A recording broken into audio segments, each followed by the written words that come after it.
Ya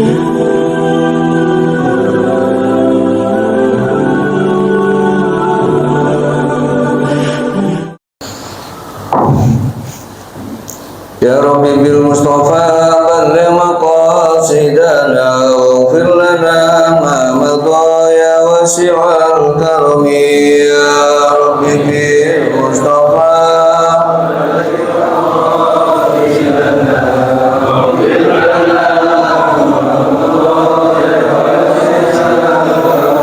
Muhammadun sayyidul qawlaini wa thaqalaini wal fariqaini min urbin wa min ajami. Ya Rabbi bil Mustafa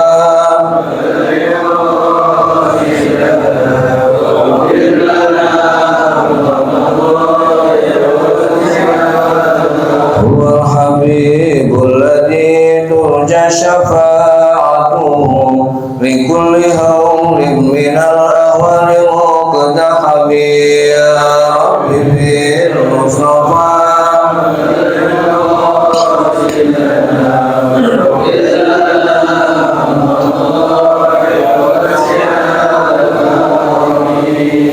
Assalamualaikum warahmatullahi wabarakatuh.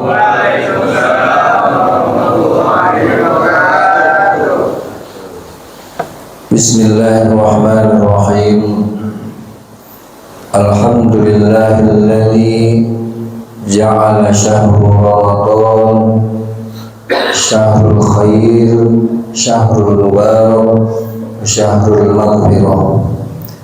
Asyhadu an la ilaha illallah wahdahu la syarika lah, alimul ghaibi wasyahadah.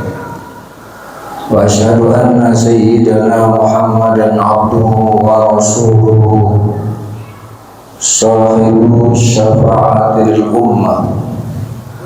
Allahumma salli wa sallim wa barik ala sayyidina wa maulana Muhammadin rahmah wa ala alihi wa ashabihi wa asba'ihi wa dhurriyyatihi ila yaumil qiyamah, amma ba'd. Rabbi shrah li sadri wa yassir li amri wahlul 'uqdatam min lisani yafqahu qawli. Subhanaka la ilma lana illa ma 'allamtana innaka antal 'alimul hakim. Wa qala Allah ta'ala fi kitabihil karim wa huwa asdaqul qailin. A'udzu billahi minasyaitonir rajim. Ya ayyuhalladzina amanu kutiba alaikumus syiyam kama kutiba alal ladzina min qablikum la'allakum tattaqun. Wa qala an-nabiy sallallahu alaihi wasallam qad ja'akum syahrul Ramadan syahrul khair, syahrul mubarak. Wa qala an-nabiy sallallahu alaihi wasallam aidan atakum syahrul Ramadan syahrul mubarak. Atau kama qala an-nabiy sallallahu alaihi wasallam. Al-mukarramun wal muhtaramun, para guru, para orang tua, para asatizah, para tokoh masyarakat, para hujjaj, para bapak dan ibu-ibu jamaah sholat subuh dan juga kuliah ahad subuh pada hari ini yang dirahmati dan dimuliakan oleh Allah Subhanahu wa ta'ala.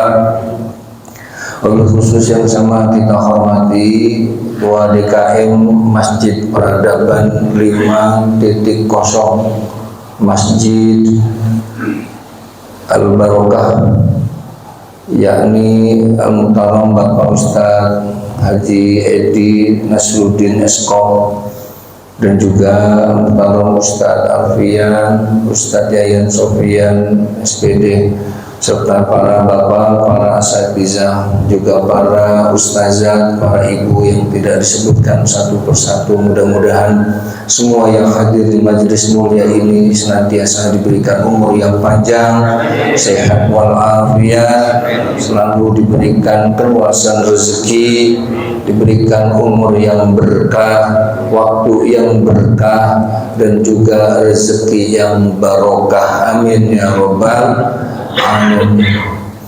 Para bapak dan ibu jamaah sekalian, pada pagi hari ini Allah masih memberikan limpahan nikmat dan karunia-Nya untuk kita semua, sehingga kita bisa melangkahkan kedua kaki kita untuk bisa melaksanakan sholat fardu subuh berjamaah. Maka nikmat yang sangat besar ini patutlah kita mengucapkan alhamdulillahirabbil alamin. Mudah-mudahan senantiasa Allah curahkan nikmat-nikmat dan anugerahnya untuk kita, senantiasa diberikan semangat untuk tetap melaksanakan ibadah salat subuh berjamaah tanpa melihat bulan Ramadan. Dan nikmat juga yang kita harapkan dalam kehidupan kita, yaitu nikmat hidayah dan juga nikmat taufik. Tanpa itu kita tidak mampu melangkahkan kedua kaki kita untuk bisa melangkahkan ke dalam mas dicintai oleh Allah Subhanahu wa Ta'ala ini. Salawat serta salam senantiasa tercurahkan kepada junjungan Nabi kita Muhammad sallallahu alaihi wasallam beserta para keluarga, juga para sahabat. Jamaah yang dimuliakan Allah Subhanahu wa Ta'ala, kita sudah memasuki pekan yang kedua, mulai memasuki pekan yang kedua di bulan Ramadan. Tentu kita selalu mendengar ayat Quran yang berbunyi, ya ayyuhalladzina amanu kutiba alaikumusiyam kama kutiba alal ladzina min qablikum la'allakum tashkurun. Yang artinya, wahai orang-orang yang beriman, diwajibkan atas kalian semua untuk berpuasa sebagaimana umat-umat yang terdahulu pula diwajibkan untuk berpuasa. Meskipun puasanya berbeda, waktunya berbeda, jumlahnya juga berbeda, namun persamaan perintah untuk melaksanakan kewajiban puasa tidak ada perbedaan antara umat dahulu dan umat sekarang.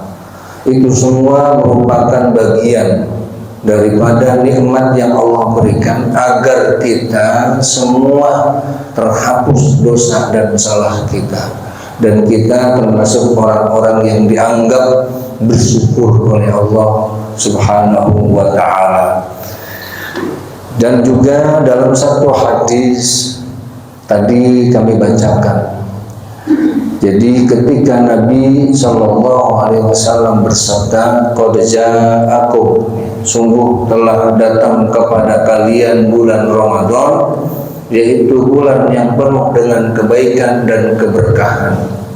Hadis lain juga menyatakan, atakum syahrul Ramadan, telah datang kepada kalian bulan Ramadan, bulan yang penuh dengan keberkahan. Para bapak dan ibu jamaah sekalian, kalau saat ini kita masih berpuasa, maka mudah-mudahan kita tidak termasuk dalam hadis yang disampaikan oleh baginda Nabi kita Muhammad sallallahu alaihi wasallam, yakni barang siapa yang menjumpai bulan Ramadan sedangkan dia tidak berpuasa, maka dia termasuk orang-orang yang sengsara. Ya.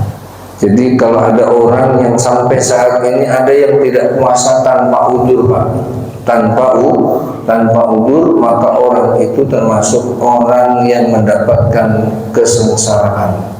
Man adraka syahrul Ramadan, siapa yang menjumpai bulan Ramadan walam yasum, maka dia tidak berpuasa, ya fahiya syaqiyun, maka dia termasuk orang-orang yang sengsara. Au kama qala Nabi sallallahu alaihi wasallam.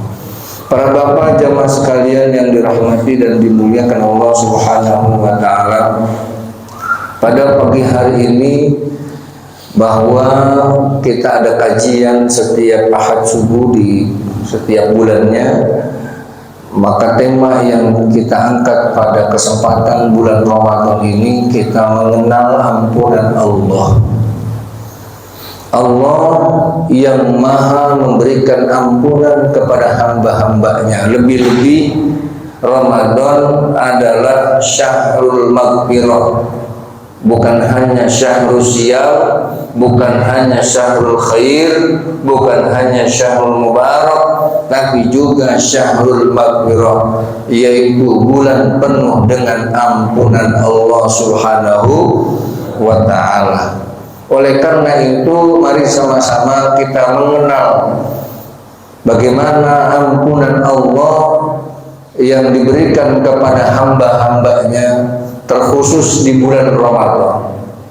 Dahulu ketika Sayyidah Aisyah, dalam satu riwayat, hadis riwayat Imam Tirmizi, Sayyidah Aisyah radhiyallahu anha pernah bertanya kepada Rasulullah sallallahu alaihi wasallam tatkala datang Lailatul Qadar, datang tanggal Lailatul Qadar di bulan Ramadan. Saat itu Sayyidah Aisyah bertanya, sebab ya, kata Rasulullah, ketika nanti datang Lailatul Qadar, banyak-banyaklah berdoa.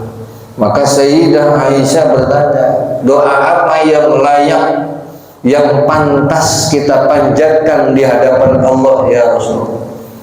Apa jawab Rasul? Yaitu baca Allahumma innaka afuwun karimun tuhibbul afwa fa'fu anni. Ada di riwayat yang lain tidak ada kalimat karimun, Allahumma innaka afuwun tuhibbul afwa fa'fu anni. Boleh yang mana-mana saja. Yang terpenting doa ini kalau udah bulan Ramadan sering-sering dibaca, lebih-lebih pada malam Lailatul Qadar sampai akhir Ramadan. Kenapa kita diminta oleh Rasulullah untuk berdoa demikian? Agar kita ini mendapatkan ampunan dari Allah. Sebab orang yang tidak mendapatkan ampunan di bulan Ramadan ini termasuk orang yang sangat rugi, Pak. Sangat apa? Sangat rugi. Lebih-lebih dulu kita 2 bulan sebelumnya kita selalu baca Allahumma barik lana fi Rajab wa Sya'ban wa ballighna Ramadan. Ya Allah, berkahi kami di bulan Rajab, di bulan Sya'ban, dan juga sampaikan umur dan usia kami ke bulan suci Ramadan. Kenapa kok kemudian ketika Allah berikan nikmat umur panjang, usia panjang sampai ke bulan Ramadan, malah orang itu enggak pada puasa, ada yang tidak puasa, atau bahkan malas-malasan untuk tadarus, malas-malasan untuk qiyamul lail, sholat sunat tarawih, malas-malasan untuk ibadah sholat berjamaah, malas-malasan untuk berbagi, bersedekah, ya, memberikan barangkali sebagian harta kita di bulan Ramadan. Padahal dulu 2 bulan sebelumnya dia minta sama Allah untuk diberikan umur yang panjang sampai di bulan Ramadan. Rasulullah minta itu, meminta doa itu benar-benar menyadari bahwa Ramadan itu bukan hanya bulan kebaikan, bukan hanya bulan keberkahan, tapi bulan penuh dengan ampun.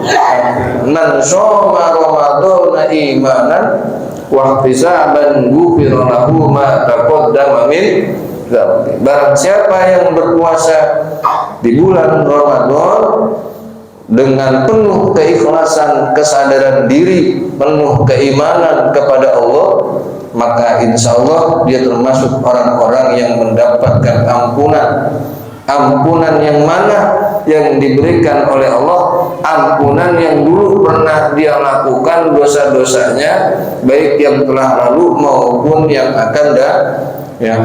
Maka jamaah sekalian, dalam kesempatan ini kita mengenali ampunan-ampunan Allah. Ada kalanya Allah memberikan 4 cara memberikan ampunan kepada hambanya. Yang pertama, yaitu ada kalanya Allah memberikan ampunan kepada hambanya dengan cara si hamba itu kudu bertaubat. Si hamba itu mesti bertaubat dulu, lalu kemudian diberikan hukuman. Si hamba diberikan kesempatan untuk taubat dan juga diberikan hukuman. Maka ketika dia sudah bertobat dan diberikan hukuman, maka dia termasuk orang yang mendapatkan ampunan dari Allah Subhanahu wa ta'ala. Apa contohnya, Pak? Contoh dari orang-orang yang dia bertaubat dulu, baru kemudian dia harus melaksanakan satu hukuman.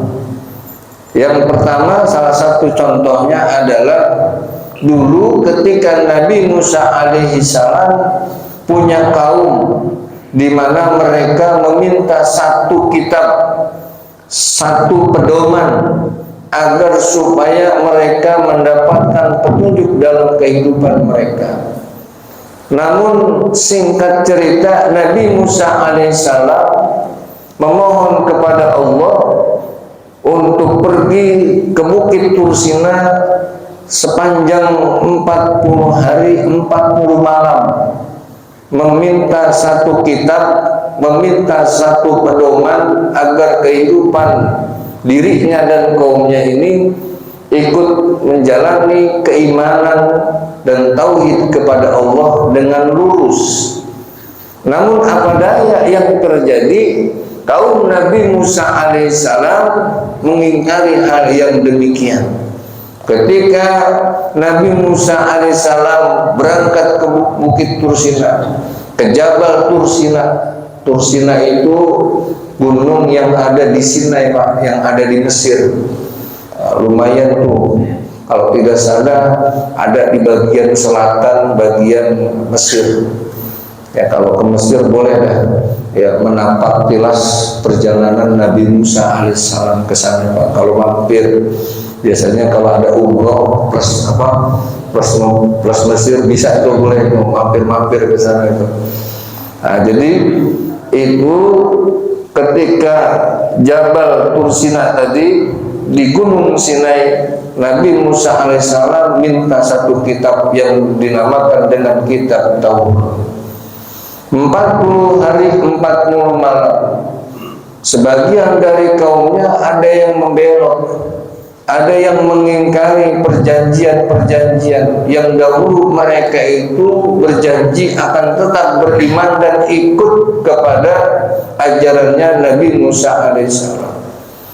Tapi ketika Nabi Musa alaihissalam dalam khalwatnya di Bukit Tursina, yang terjadi malah sebagian kaumnya itu membelot, mengingkari perjanjian.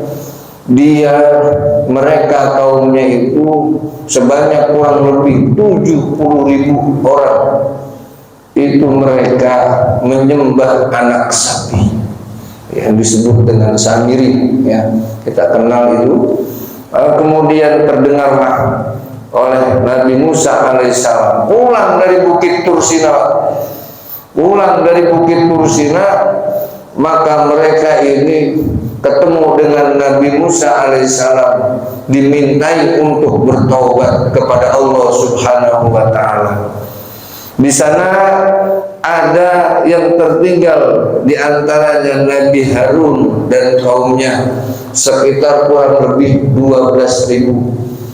Lalu kemudian ketika Allah Subhanahu wa ta'ala telah memberikan wahyu kepada Nabi Musa, yaitu berupa kitab yang disebut dengan kitab Taurat, ini ke mereka, lalu kemudian diberikan kesempatan untuk bertaubat karena permintaan kaumnya tadi. Mereka ini meminta satu pedoman, satu kitab yang menjadi pedoman dalam kehidupannya. Namun mereka membela, mengingkari perjanjian, mereka menyembah anak sapi. Nabi Musa alaihissalam marah. Nabi Harun dan sebagiannya memberikan satu hukuman atas perintah Allah untuk mereka yang membelot beriman kepada anak sapi tadi. Lalu kata Allah, wa idwa adna Musa arba'ina lailatan thumma takhudumul isla min ba'di wa antum dhalimun thumma afawna ankum min ba'di dhalika la'allakum tashkurun. Al-Baqarah ayat 51 hingga ayat 52. Jadi jamaah sekalian, ini artinya Allah berfirman, ketika dahulu ada satu kami berjanji kepada apa? Nabi Musa alaihissalam ketika Allah memberikan kitab Taurat, wa idwa'adna Musa arba'ina lailatan, selama 40 tahun beliau berkhulwat, lalu kemudian tsumma takhultumul ijla. Al-ijla di sini adalah mereka menyembah anak sapi. Mereka kaum Nabi Musa alaihissalam. Kemudian setelah itu dikatakan oleh Allah, mereka ini termasuk orang-orang yang zalim karena dulunya minta kitab pedoman. Ketika sudah diberikan kitab pedoman yang disebut dengan Taurat, mereka menyembah anak sapi. Kemudian diperintah Nabi Musa alaihissalam itu agar supaya mereka yang menyembah anak sapi untuk bertaubat kepada Allah dan menerima satu hukuman agar mereka mendapatkan ampunan dari Allah Subhanahu wa taala. 70.000 kurang lebih, Pak. Mereka Nabi Harun dan kaumnya yang 12.000 itu diperintah oleh Allah untuk membunuh mereka yang 70.000 yang menyembah anak sapi. Ini atas perintah Allah agar supaya mereka mendapatkan ampunan. Kalau bahasa kitanya, kalau ente ingin mendapatkan ampunan Allah, ente bertaubat, ente mesti menerima hukuman dari Allah. Hukumannya yaitu berupa pembunuhan yang dilakukan oleh Nabi Musa, Nabi Harun dan kaumnya. Akhirnya mereka yang 70.000 dibunuh oleh Allah setelah mereka bertaubat kepada Allah Subhanahu wa ta'ala. Mereka kemudian dibunuh, dimatikan, sehingga mereka mendapatkan ampunan dari Allah Subhanahu wa ta'ala. Contoh lain, ketika Allah ingin memberikan ampunan kepada Allah di bulan puasa, ada orang yang tidak berpuasa tanpa uzur. Bagaimana cara Allah memberikan ampunan? Nanti setelah bulan Ramadan dia ini bertobat kepada Allah, segera melaksanakan qadha puasa bulan Ramadan. Apalagi contoh yang lain agar supaya Allah memberikan ampunan. Ada orang di bulan Ramadan lupa dia sama Allah atas larangannya.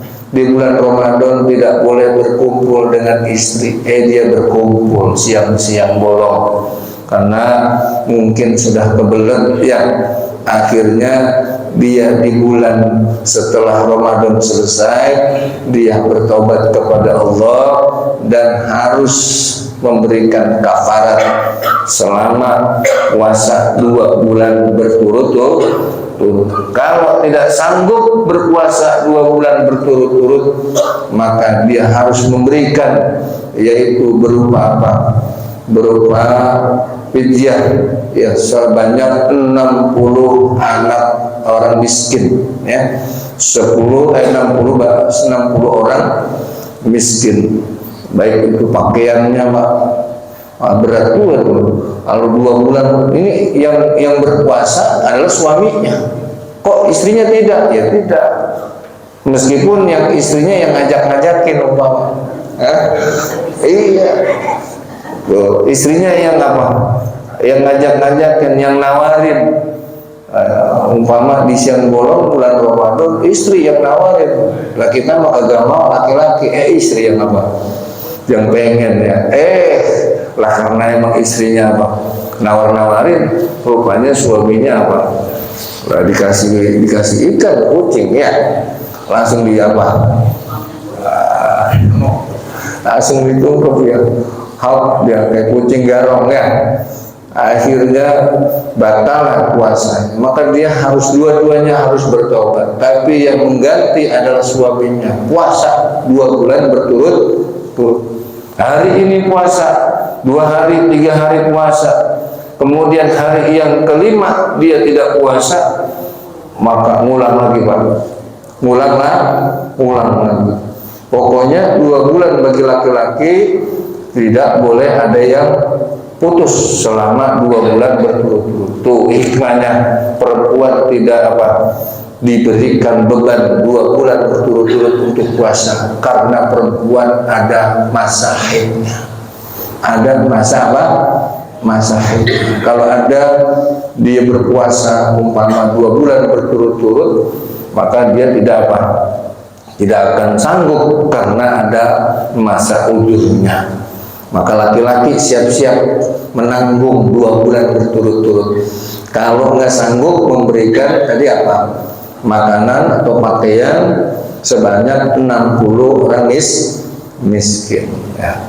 Para jamaah sekalian, kalau itu sudah dilaksanakan, insya Allah diampuni oleh Allah Subhanahu wa Ta'ala. Yang kedua, ada kalanya Allah memberikan ampunan kepada hamba-hambanya itu ya, dengan cara si hamba mesti bertaubat tapi tidak mendapatkan hukuman. Bertaubat tapi tidak mendapatkan hukuman. Ini dikisahkan ya, dari sahabat Sayyidina Umar radhiyallahu anhu bahwa ketika bulan Ramadan Sayyidina Umar ya, melihat istrinya di waktu malam. Dulu Pak, kalau dahulu puasanya itu kalau berbuka hanya waktu-waktu sholat Pak. Ketika zuhur berbuka, ketika asar berbuka, maghrib, isya, subuh berbuka. Jadi setelah sholat dilanjutkan dengan puasa. Begitu seterusnya dahulu puasa.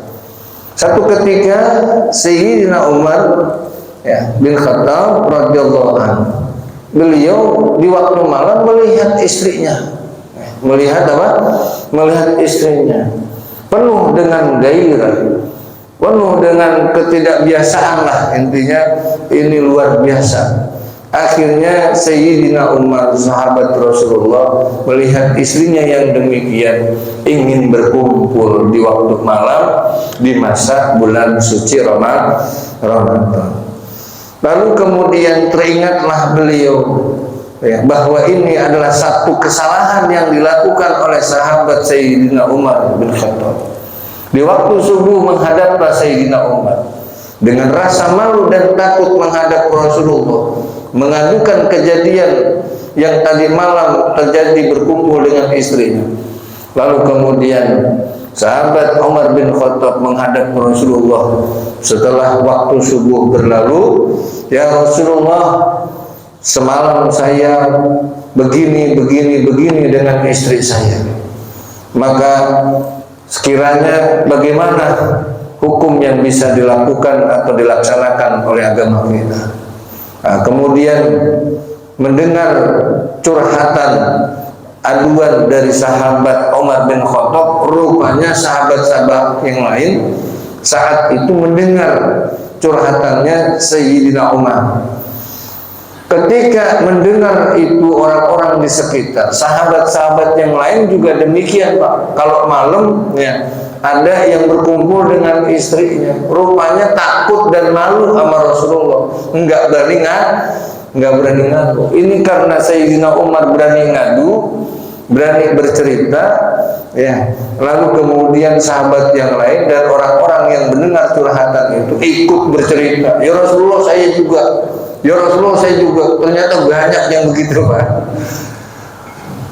Lalu kemudian turunlah ayat, ya, Rasulullah diberikan wahyu oleh Allah Subhanahu wa taala yang berbunyi, alimallahu annakum kuntum takhtanuna anfusakum. Ya. Maka demikian Allah berfirman, Allah sudah tahu, alimallahu annakum kuntum takhtanuna. Allah mengetahui keadaan kalian malam-malam hari itu berkumpul bersama istri kalian. Ya. Kemudian fataba alaikum, maka kata Allah setelah mengetahui Allah yang demikian itu, ya, orang-orang di waktu Ramadan berkumpul dengan apa? Dengan istrinya. Fataba alaikum, maka mesti kalian bertaubat kepada Allah. Diminta Sayyidina Umar dan yang lainnya untuk bertaubat kepada Allah. Fataba alaikum, fataba alaikum, ya. Wa'afa ankum fal'ana bashiruhunna. Maka pada hari ini, saat ini, ya, sekarang ini Allah memberikan ampunan kepada Allah, kepada kalian. Maka berkahnya, Pak, ketika tadi Sayyidina Umar sudah bertobat, orang-orang yang lain bertobat karena telah berkumpul di waktu malam Ramadan tadi, ya.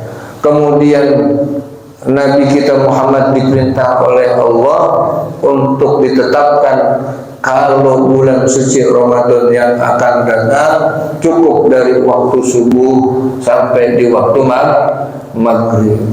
Jadi kalau malam hari ini, Pak, dan dari waktu pertama kali Rasulullah menetapkan hukum bahwa waktu subuh dimulainya yaitu puasa, kemudian sampai maghrib, maka malam-malam ba'da isya sampai sebelum subuh bolehlah kita berkumpul dengan istri.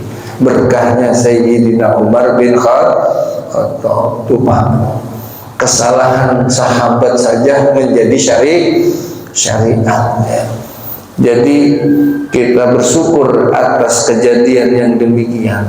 Ada hikmahnya. Coba, Pak, kalau seandainya, ya, syariat yang dahulu itu masih sampai sekarang, kira-kira kuat nggak, Pak? Bu, kuat nggak puasa kira-kira kalau syariatnya seperti syariat dulu zaman Sayyidina Umar bin Khattab? Kuat nggak? Nyengir, pasti nggak kuat. Kita bersyukur. Jadi kalau habis isya, ya, habis taraweh, rupanya habis taraweh kepengen apa? Kepengen nyindok. Akhirnya dia bergaul dengan istri. Nggak apa-apa lah.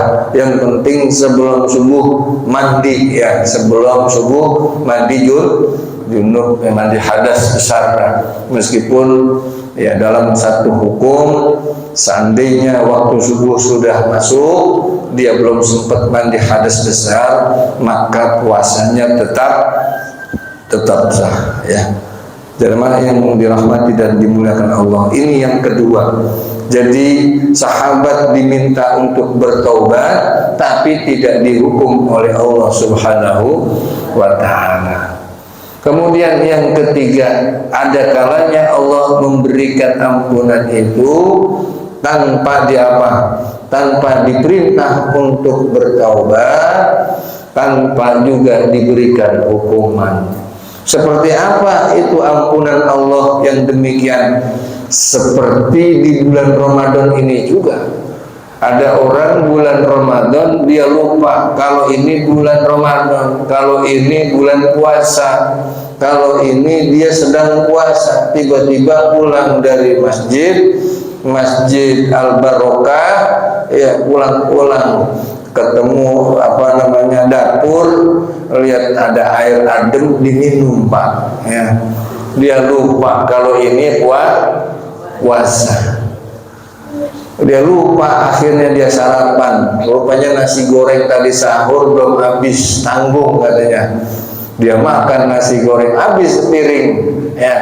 Rupanya dia lupa kalau dia sedang berpuasa. Bagaimana agama memandang ini? Ya, agama memandang ini yaitu dia dimaafkan. Sebab rufi al-qalam, Allah angkat itu satu hukum, ya kata Nabi, itu diantaranya ada orang-orang yang lupa. Orang-orang yang lupa bahwa dia sedang berpuasa, maka itu rezeki dari Allah.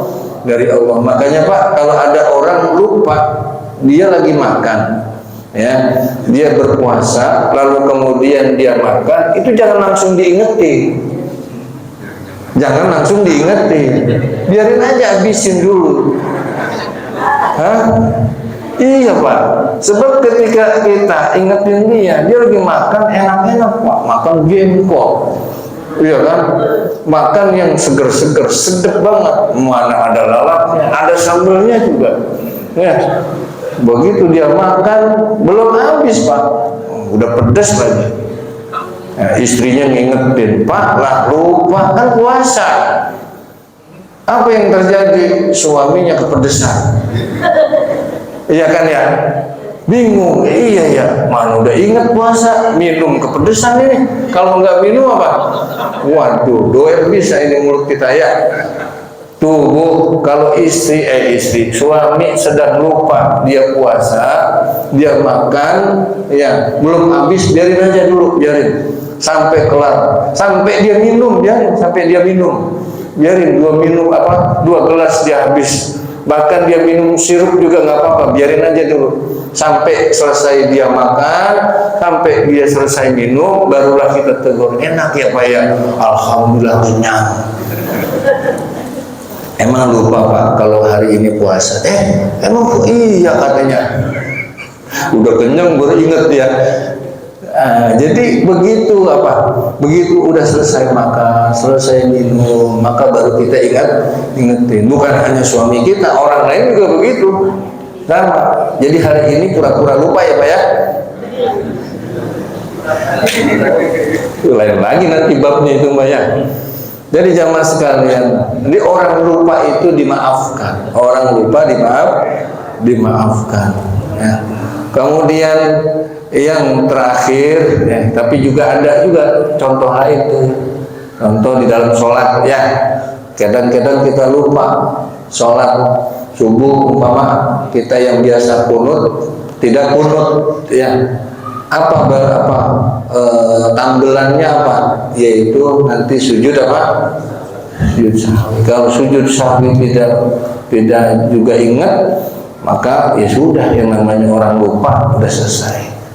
Kadang-kadang kita bacaannya juga lupa. Kadang-kadang rakaat sholat juga lupa. Yang begitu-begitu dimaafkan oleh agama, dimaafkan oleh Allah tanpa minta ampun, tanpa bertobat, dan juga tanpa dihukum. Yang terakhir yaitu cara Allah memberikan ampunan, membersihkan dosa-dosa dan salah, yaitu dengan cara si hamba itu dihapus dosa dan salahnya dengan cara dia berbuat baik, dengan cara dia beramal baik.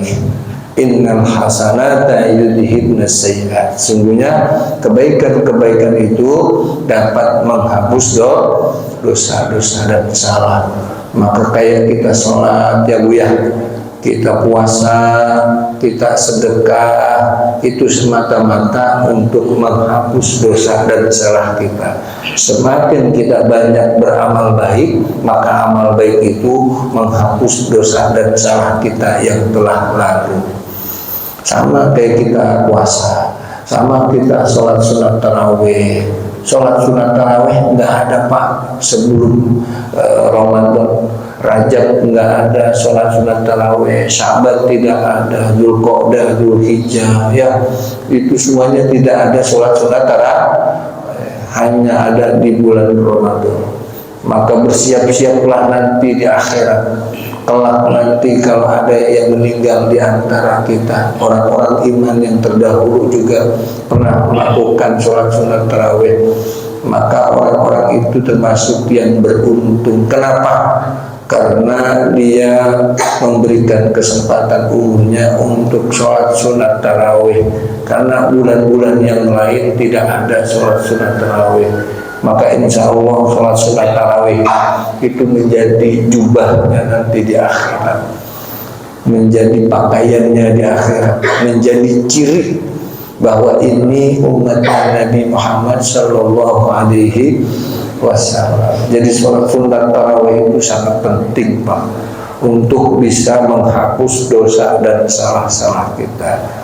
Jadi jamaah sekalian, itulah diantara cara Allah memberikan ampunan kepada hambanya. Nanti di malam nuzul Quran, nanti juga malam-malam Lailatul Qadar. Man qoma Lailatul Qadar imanan wahtisaban ghufira lahu ma taqaddama min dzanbi. Siapa orang yang mendirikan sholat, baik itu sholat sunat tarawih, baik itu sholat sunat witir, baik itu sholat sunat tahajud, tasbih, taubat, istikharah, dan sholat sunat yang lainnya di waktu malam Ramadan, maka insya Allah dia termasuk yang mendapatkan ampunan Allah Subhanahu wa Ta'ala. Jadi mumpung umur kita dikasih, kita nggak tahu umur kita sampai enggak nih bulan suci Ramadan yang akan datang. Mumpung kita dikasih umur saat ini masih panjang Ramadan ke depan, kita maksimalkan, kita ambil manfaat yang sangat banyak di bulan Ramadan ini, ambil kesempatan yang luar biasa ini. Mudah-mudahan kita diberikan taufik dan hidayah oleh Allah sehingga kita bisa mengamalkan ibadah-ibadah di bulan Ramadan, dan sehingga juga dosa-dosa dan salah kita diampuni oleh Allah Subhanahu wa Ta'ala. Amin amin ya rabbal alamin. Ini saja para jamaah sekalian. Ada sesi tanya jawab? Tidak? Cukup kita doa. Ya baik. Para bapak jamaah sekalian, itulah 4 cara Allah memberikan ampunan. Yang pertama tadi sebagai kesimpulan, yaitu ada kalanya Allah memberikan ampunan kepada Allah, kepada hambanya, yaitu dengan cara si hamba bertobat dan diberikan hukuman. Yang kedua, ada kalanya Allah memberikan ampunan dengan cara bertobat dulu, tidak diberikan hukuman. Yang ketiga, dengan cara Allah memberikan ampunan kepada hambanya tanpa meminta ampun dan tanpa dihukum. Yang keempat, yaitu Allah memberikan ampunan kepada hambanya dengan cara dia memperbanyak amal-amal kebaikan. Mudah-mudahan Allah berikan hidayah dan taufik untuk kita bisa mengamalkannya. Amin ya rabbal alamin. Al-Fatihah. A'udzubillahi minasyaitonir rajim. Bismillahirrahmanirrahim. Alhamdulillahirabbil alamin arrahmanir rahim maliki yaumiddin. Iyyaka na'budu wa iyyaka nasta'in. Ihdinas siratal mustaqim. Siratal ladzina an'amta 'alaihim ghairil maghdubi 'alaihim waladdallin. Amin amin ya rabbal alamin. Allahumma بحق الفاتحة وبسر الفاتحة وبمزات الفاتحة وبكرامة الفاتحة وبشفاعة الفاتحة يا فارج الهم يا كاشف الغم يا من بعبده يغفر ويرحم. اللهم إنك عفو كريم تحب العفو فاعف عنا. اللهم إنك عفو كريم تحب العفو فاعف عنا. اللهم إنك عفو كريم تحب العفو فاعف عنا يا أرحم الراحمين. دعواهم فيها سبحانك اللهم وتحيتهم فيها سلام وآخر دعواهم الحمد لله رب العالمين. Demikian wallahu a'lam bishawab. Hadanallahu wa iyyakum ajma'in. Assalamualaikum warahmatullahi wabarakatuh. Waalaikumsalam warahmatullahi wabarakatuh.